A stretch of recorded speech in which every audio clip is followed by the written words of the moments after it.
ಮೊನ್ನೆ ನಡೆದ ಹಿಂದೂ ಸಮಾಜೋತ್ಸವದಲ್ಲಿ ಮಾಜಿ ಸಂಸದ ಅನಂತಕುಮಾರ್ ಹೆಗಡೆ ದಮ್ಮಿದ್ರೆ RSS ನಿರ್ಬಂಧಿಸಿ ನೋಡೋಣ, ಕಟ್ಟಿ ಹಾಕಿ ನೋಡೋಣ ಅನ್ನುವಂಥ ಪ್ರಶ್ನೆಯನ್ನ ಮಾಡಿದರು. ಈಗ ಅದಕ್ಕೆ ತಿರುಗೇಟನ್ನು ಕೊಟ್ಟಿರುವಂಥ ಪ್ರಿಯಾಂಕರ್ಗೆ ದಮ್ಮಿದ್ರೆ ಮೊದಲು RSS ನೋಂದಣಿ ಮಾಡಿಸ್ಕೊಳ್ಳಿ ಅಂತ ತುಂಬ ಜೋರಾಗಿ ಹೇಳಿದ್ದಾರೆ. ಈ ಉಭಯ ನಾಯಕರ ನಡುವಿನ ಈ ದಮ್ ದಂಗಲ್ ಯಾವ ರೀತಿ ನಡೀತಾ ಇದೆ ನೋಡೋಣ. ದಮ್ ಇದೆಯಾ ಇವತ್ತು RSS ಅನ್ನು ನಿಲ್ಲಿಸೋ ದಮ್ಮು?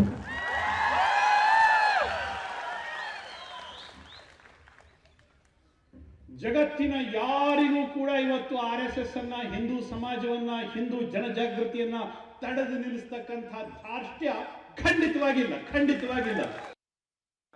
ಅವರಿಗೆ ತಾಕತ್ತು ದಮ್ಮಿದ್ರೆ ಫಸ್ಟ್ ರಿಜಿಸ್ಟ್ರೇಷನ್ ಮಾಡ್ಕೊಳಕ್ ಹೇಳ್ರಿ.